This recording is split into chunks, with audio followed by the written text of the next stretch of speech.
মায়েরা বোনেরা আমাকে অনেক সময় প্রশ্ন করে যে হুজুর, যখন আজান দেয় দেখবেন অনেক মেয়ে মাথায় ওড়না না থাকলে ওড়না দেয়। দেয় কি দেয় না? দেয়। দেখবেন যখনই মাগরিবের আজান হয়ে যায় তখন দেখবেন অনেক মেয়েরা ওড়না নাই মাথার ভেতরে, আজান হওয়ার সঙ্গে সঙ্গে ওড়না দেয়, আজান হয়ে গেলে আবার খুলে ফেলে। আছে না নাই? এখন প্রশ্ন হচ্ছে এইটা, আজানের সময় যে মহিলারা মাথায় ওড়না দেয় এটা কতটুকু সঠিক এবং এটা কোরআন সুন্নাহ দ্বারা প্রমাণিত কিনা, এটা আমি উত্তর দিব। আপনারা সবাই শুনবেন তো ইনশাআল্লাহ। আজীবন মনে রাখবেন, এগুলো খুবই গুরুত্বপূর্ণ প্রশ্ন। একটা কথা অলওয়েজ মনে রাখবেন, পর্দা এবং হিজাব এটা হচ্ছে প্রকৃতপক্ষের একটা মেয়ের, এবং একটা মেয়ে কতটা কোয়ালিফাইড, একজন মেয়ে কতটা আদর্শবান এটা প্রমাণ করে তার হিজাব এবং বোরকা, ঠিক কিনা? এখন কথা হচ্ছে, আল্লাহ তাআলা সূরা আহজাবের ৫৯ নম্বর আয়াতে বলেছেন, ইয়া আইয়ুহান নাবিয়্যু কুল লিআজওয়াজিকা ওয়া বানাতিকা ওয়া নিসাইল মুমিনিন ইউদনিনা আলাইহিন্না মিন জালাবিবিহিন। আল্লাহ তাআলা বললেন, ও নবী, আপনি আপনার স্ত্রীদেরকে বলে দেন এবং মুমিনা নারীদেরকে বলে দেন, তারা যখন বাহিরে বের হবে, লোকালয়ে চলবে, তখন তারা যেন চাদর দিয়ে মুখ ঢেকে নেয়। শরীর ঢাকার দরকার আছে না নাই?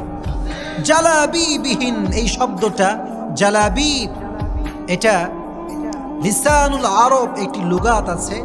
এই লুগাতের ভিতরে এসেছে যে ২৭৩ নম্বর পৃষ্ঠায় এই অর্থটি রয়েছে। জালাবিব মানে হচ্ছে এমন একটা কাপড়, এমন একটা চাদর যে চাদর দিয়ে মাথার উপর থেকে নিয়ে পা পর্যন্ত ঢাকা যায়। মূলত এই চাদরগুলো যারা আরবে গিয়েছেন তারা জানেন, এই চাদরগুলো আরবে অ্যাভেইলেবল, কিন্তু বাংলাদেশে মাথার থেকে পা পর্যন্ত ঢাকা যায় এরকম চাদর বাংলাদেশে খুব কম পাওয়া যায়। এটা হচ্ছে জালাবিবের অর্থ। মুফাসসিরিনে ইকরাম যেই ব্যাখ্যা করেছেন এটার দ্বারা বোঝা যায় জালাবিবের অর্থ হচ্ছে এমন জামা, এমন কাপড় যেই কাপড় দিয়ে শরীর ঢাকা যায়।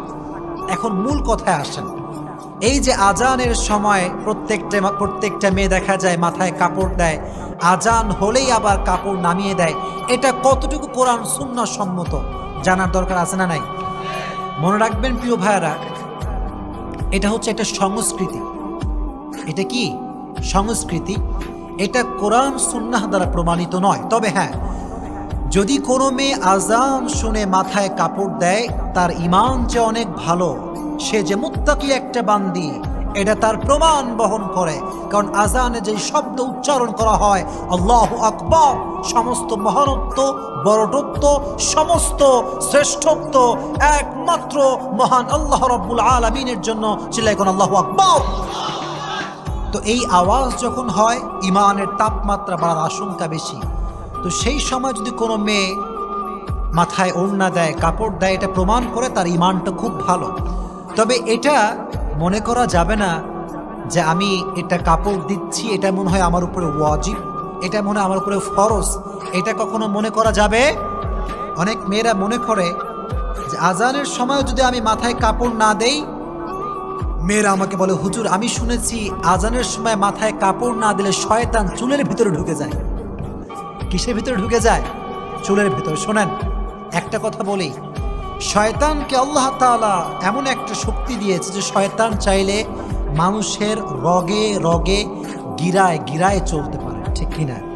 কিন্তু এটা বিশ্বাস করেন, শয়তান আজানের পূর্বে আপনার চুলে ঢুকতে পারে, কিন্তু আজানের সময় ঢুকতে পারবে না। কারণ হচ্ছে এই, যখন আজান হয় শয়তান কিন্তু লুঙ্গি তুইলা দৌড়ায়, ঠিক কিনা বলেন? কারণ আল্লাহু আকবার, এই আজানের শব্দ শয়তানের হজম হয় না, ঠিক কিনা? এজন্য এটা মনে করা যাবে না যে আমাকে দেওয়াই লাগবে। হ্যাঁ, যদি আপনি মাথায় কাপড় দেন তাহলে বোঝা যাবে আপনার ভিতরে তাকওয়া আছে, আপনি আল্লাহকে ভয় করেন। তবে এটা ফরজ ওয়াজিব কোনো আমল হতে পারে। এখন কথা হচ্ছে, যখন কোনো মেয়ে বাসার ভেতরে একা একা বসে আছে, তখন সে চাইলে, যুবকরাও শুনবেন, বাবারাও শুনবেন, তখন সে চাইলে তারা হাত খোলা রাখতে পারবে, মুখ খোলা রাখতে পারবে, পায়ের কবজি গিরা খোলা রাখতে পারবে যখন একা একা সে আছে। কিন্তু যখন কোনো একটা মেয়ে বাসার ভেতর থেকে বের হবে, ইসলামের প্রভিশন বা ইসলামের বিধান হচ্ছেই যে মেয়েটা বের হওয়ার সময় তার পরিপূর্ণ ড্রেস আপ হবে, এমন ড্রেস আপ যে তার পায়ের কবজি থেকে শুরু করে নিয়ে কপাল পর্যন্ত পুরো চুল ঢাকার দরকার আছে না নাই? আপনি রুখসতটা বাদ দেন, যদি আপনি আজিমায় আসেন, সবচাইতে হাইয়েস্ট অ্যান্ড বিগেস্ট লেভেলের পর্দা, যার উপর আর কোনো পর্দাই হয় না, সেই পর্দা হচ্ছে এমন পর্দা যে একটা মেয়ে এমনভাবে বোরকা পরবে যেই বোরকা হবে ঢিলা ঢালা, ইভেন মেয়েটার চোখও দেখা যাবে না। এই বোরকা পরে যখন কোনো মেয়ে বের হয়, আল্লাহর কসম করে বলছি, ওই সুন্দর বোরকাওয়ালি কিন্তু কখনোই ইফটিজিংয়ের শিকার হয় না। হেজাবওয়ালি কিন্তু ইফটিজিংয়ের শিকার হতে পারে না। আর যারা ইফটিজিং করে এদেরকে আমি বলবো, এদের মতো ছ্যাঁচড়া বেয়াদব লুচ্চা পৃথিবীতে আর কেউ হতে পারে না। এটা চরিত্রহীন। এজন্য আপনাদের বোনেরা যখন বের হবে, মায়েরা যখন বের হবে, listen to me with full concentration, মনোযোগ দিয়ে শুনবেন। প্রত্যেকটা মেয়ে, প্রত্যেকটা মা, প্রত্যেকটা মহিলা বাসার থেকে সম্পূর্ণ মুখ ঢেকে বের হবে। বাবা হিসেবে এটা আপনার দায়িত্ব, ভাই হিসেবে বোনকে সংরক্ষণ করা এটা যুবক তোমার দায়িত্ব। চিল্লায় ওঠে কিনা? পারা যাবে ইনশাআল্লাহ। আর যেই মায়েদের বয়স অনেক বেশি, হুজুর আপনি এত ওয়াজ করলেন, যাদের বয়স বেশি, গায়ে ভাঁজ পড়ে গেছে, চামড়ায় ভাঁজ পড়ে গেছে, এদের বিধানটা কি? আল্লাহ তাআলা বলেছেন, ওয়াল কাওয়াইদু মিনান নিসাই আল্লাতী লা ইয়ারজুনা নিকাহা ফালাইসা আলাইহিন্না জুনাহুন। আল্লাহ তাআলা বললেন যে যেই নারী বা যেই মহিলা এমন বয়সে পৌঁছে গিয়েছে যে তার বিবাহ করার আর কোনো সম্ভাবনা নাই, বিবাহের বয়স শেষ, আল্লাহ তাআলা তার জন্য এই অপরচুনিটি দিয়েছেন, এই সুযোগ দিয়েছেন, সে চাইলে মুখটা খোলা রাখতে পারবে, মুখটা খোলা রাখতে পারবে। কোন মহিলা? যেই মহিলার যৌবনটা ফুরিয়ে গিয়েছে, ইভেন তার ভেতরে বিবাহের আর কোনো আশঙ্কা নাই। ফালাইসা আলাইহিন্না জুনাহুন আইয়াযনা সিয়াবাহুন্না গায়রা মুতাবাররিজাতিন বিজিনা ওয়া ইয়াস্তাফিফনা খায়রুল লাহুন। আল্লাহ তাআলা বললেন, এরকম বৃদ্ধা মহিলা যদি হয়, সে চাইলে হিজাব ছাড়াও বের হতে পারবে, তবে তার জন্য উত্তম হচ্ছে সেও হিজাব পরিধান করে বের হবে। সুবহানাল্লাহ পড়েন। কি সুন্দর ইসলাম, কি সুন্দর কোরআন, কি সুন্দর কথা। নারীদেরকে সবচেয়ে বেশি সম্মান যে ধর্ম দিয়েছে, এই ধর্মের নাম হচ্ছে ইসলাম। ছিল এখন ঠিক কিনা? আল্লাহ মা বোনদেরকে প্রত্যেকটা কথা অনুযায়ী আমল করার তৌফিক দান করুক। আমিন।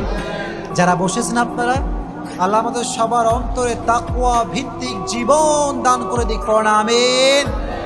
প্রকৃত পক্ষের মুসলমান না হয়ে আল্লাহ তুমি কবরে নিও না। আমিন। এই মাহফিল যারা আয়োজন করেছে, প্রত্যেকটা মানুষকে, প্রত্যেকটা সদস্যকে জান্নাতের বাসিন্দা হিসেবে কবুল করে নিও। আমিন।